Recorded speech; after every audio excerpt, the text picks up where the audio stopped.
Okay, right.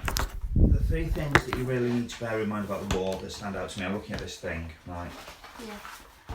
You've got to know about total war, which is the whole idea of everything is geared toward the war effort and like what that means for people. Mm-hmm. You know, women are expected to work, there's very strict working conditions, all of that, okay? Yeah. So that's the economic side of things, the war economy, and total war is essentially a use of terror, because total war is everything geared to the war effort. So you've got this whole use of terror. The SS dominate Germany during the war, and that really restricts people's freedoms of action, freedom of movement. Remember, this is when you can be executed, whatever, for listening to the BBC. It's when you have the People's Court given more power. The SS can just do what they want, okay? What you've also got during the war, of course, are the racial policies. Those policies are devastating to certain sections of German society. You could argue, I suppose, in a way that the war economy affects everyone, doesn't it? And racial policies affect horribly, slightly narrower section of society. Yeah? Yeah. You've got the whole, linked in with total war, you've got that whole use of terror, but you've also got that use of propaganda as well. You know, Goebbels makes his total war speech, which is basically saying everything for the war. Albert Speer runs the war economy, and they use slave labour, they use prisoners of war, women are expected to work, all of that, okay?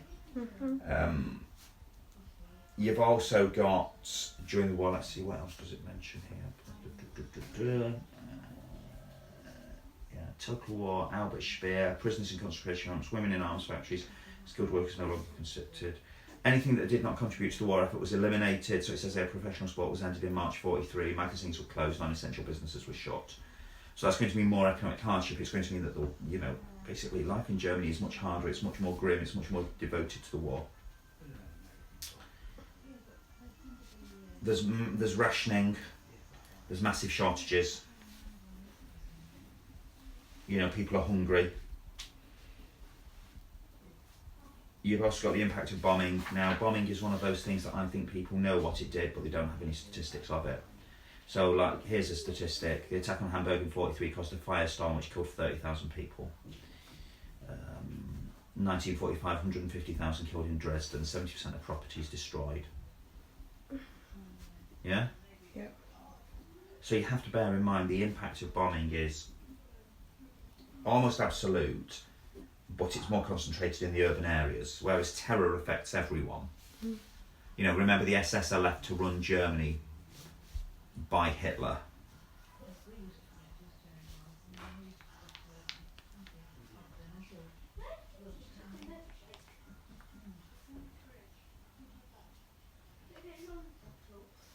You know, the other thing about bombing is that, perversely, they tried to shatter people's morale, but as with Britain, bombing didn't necessarily shatter people's morale. It just seemed to play into the hand of the German leadership in some ways. You know, we're all in this together. Look, we're all in this together. Shared sacrifices and all of that. Mm-hmm. Yeah? I suppose the other thing you could say about the war is you do have the, development of some resistance, like the Stauffenberg bomb plot, the White Rose movement. Both of those are triggered by the war, particularly by the defeat at Stalingrad. And that leads to a huge clampdown, doesn't it? You know, the People's Court, beheadings, mass roundups of people. But really, that's almost like a subsection of terror, isn't it? You know, those people dared to rear their head, and so those people are shot down quite literally. Really, the things that happen in the war are to do with bombing, racial policies, the war economy, the use of terror. Yeah? Historically, having marked this, I find bombing, everybody knows something about it. But it's a bit like if you had a question at GCSE, what was the effect of the First World War on Russia? You go, it was really grim. I go, give me an example. Do I have to? Mm-hmm. Right. If you look at the handout that you got last year on war, the more sophisticated thing to understand about the war as well is that it's not a blanket approach, because obviously rationing starts at the start of the war, but rationing gets increasingly severe.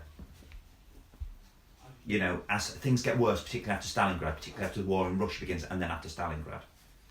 The other one that I always think is technically like part of the impact on war, and I remember seeing this, was it 2 years ago in an answer? You can legitimately talk about the effect of like the Russian invasion, because it's still part of the war, isn't it? Germany is invaded, and like there's that mass rape of women in Berlin, for example. Yeah, but the impact of invasion depends very much on which army heads your way. If it's the Russian army, then you are doomed, and they are, you know, kicking people out and so on and so forth. Yeah. I think, as with everything, the main impact of the war is maybe terror, but bombing is the most obvious. But bombing doesn't do what people think it's going to do. It doesn't stop the German war effort, but it probably distracts the Germans from the maximum war effort that they could have, because they've got to construct and, you know, aircraft, air raid shelters. They've got to have some people developing anti-aircraft guns and stuff like that. Yeah. The main thing, whenever you're asking about, like, you know, what was the worst impact of World War One, what was the worst thing about living in East Germany, what was the worst thing about living in Nazi Germany, is there's different groups of people, and it depends on the time scale, doesn't it? Mm-hmm. Yeah. Early on in the war, 1939-40, rationing's probably the biggest pain in the backside, isn't it? But by 1945, death, destruction and terror abound. Yeah? Yeah. Does that make sense? Yeah. And obviously you've got the racial policies as well, Yeah. which are, you could argue, the most devastating thing to do with the war, because it's the final solution. But they are focused on a particular group in German society, where something like terror and bombing is much more random. It's much more far-reaching, isn't it? You know, it's called blanket bombing for a reason, because they just drop their bombs wherever in a huge, you know, 1,000 bomber raids. There were 1,000 bomber raids, and as the war went on, and the Germans lost control of the skies, because they basically lost all the airplanes in Russia, that means that the Allies can bomb en masse. That's how you can get the 1,000 bomber raid on Dresden, which kills 150,000 people, because there's nothing to stop them, and they can do daylight raids and everything. Understand? Yep. Do you want to know anything about Weimar? Do you want to know anything about East Germany, West Germany?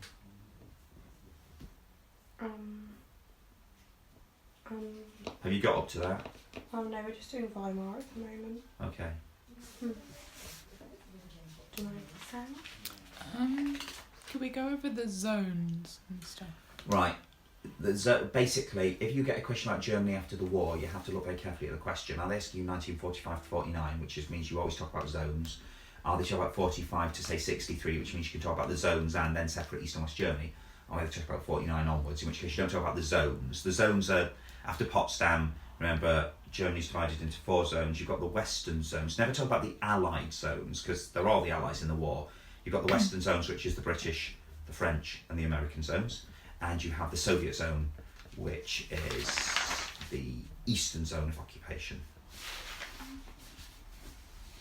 And what you basically have to bear in mind is that politically, socially and economically they are different, but they all claim that they are working in the spirit of Potsdam. They all claim this is the other side that's got it wrong. So politically, you have control from the top down in the Soviet zone. You have the appearance of democracy, but in reality the Communist Party runs things. Yeah? But remember, to piggyback onto the popularity of another group, they merge with the Social Democrats in the Eastern Zone to form the SED, the Socialist Unity Party. That looks nice and democratic. It's a takeover, basically. Socially, you have, in the Soviet zone, to all intents and purposes, the removal of the upper and possibly middle classes. Their land is confiscated, their factories are confiscated. Now, of course, this looks as though it's acting unilaterally, in other words, without consulting the other zones. The Russians say, we are simply denazifying Germany, which, if you look at Potsdam, is what we're meant to do. Okay? And so that links in with economically as well, because in the Eastern Zone, social and economic policies overlap. You know, economic restructuring, I think it's called in the book. It's got a very long title for a very small section. Also, in the Soviet zone, there's a massive imbalance of people because already people are running away if they can. Massive refugee problem on both sides. In the Western zones, you have true democracy. In the Western zones, you do have a range of political parties, but they are created from the ground up, so it's much more small scale, with a need to have commitment to democracy. Economically, you have the emergence of bi and then trizonia, which are essentially capitalist. Now, the Russians hate bi and trizonia because they say you are forcing us to try and accept capitalism. To which the British and the Americans say, no, we're just doing what it says in Potsdam, which is allowing the economic recovery of Germany. And if you don't want to join in, we're not stopping you. You're just not choosing to join in with us. So we're not going it alone. You're just not choosing to join in. Remember as well, you also have that massive tension over the Truman Doctrine and the Marshall Plan, because the Truman Doctrine effectively says communism will spread no further, which Stalin sees as a blatant challenge to communism. And you have the Marshall Plan, which is money to rebuild, which Stalin sees as money to create dollar imperialism. And so he refuses to allow the Soviet zone to accept Marshall aid, which helps set back German economic recovery in the Soviet zone, particularly because the Russians are stripping their zone bare with reparations. They are taking back what they feel they're entitled to in the spirit of Potsdam.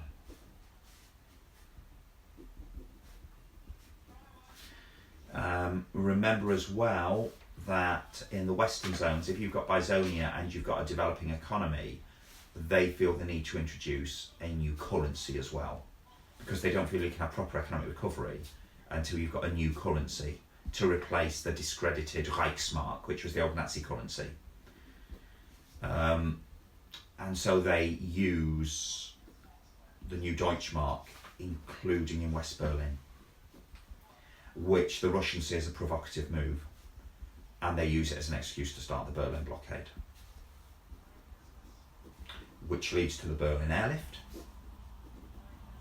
which is the last straw in the division of Germany. Okay? The key thing, I always think the key question that underpins 45 to 49, and this is when you're revising it generally as well, is who is to blame for the division of Germany? And you just look at the two sides. I think also that, and this is if you're revising generally, if I was setting a question on that, and you might think, oh, does this mean yes, or does this mean yes? Well, I'm not going to tell you, okay? But I'd be pretty dumb to give you an obvious edge to people, wouldn't I? But if I was setting a question, I just think you should know this for future revision. My 10 marker, I'd give you two things and say which of these is the biggest cause of the division of Germany, and I'd choose something like Bizonia and the Berlin blockade or something like that. But my 20 mark would be, how far do you agree that X was the biggest cause of the division of Germany? The other thing they could set there would be something like, how far do you agree that political differences were the biggest cause of the division of Germany? Yeah? Remember as well, the Berlin blockade is the last straw, but by then, it's already decided. People are already discussing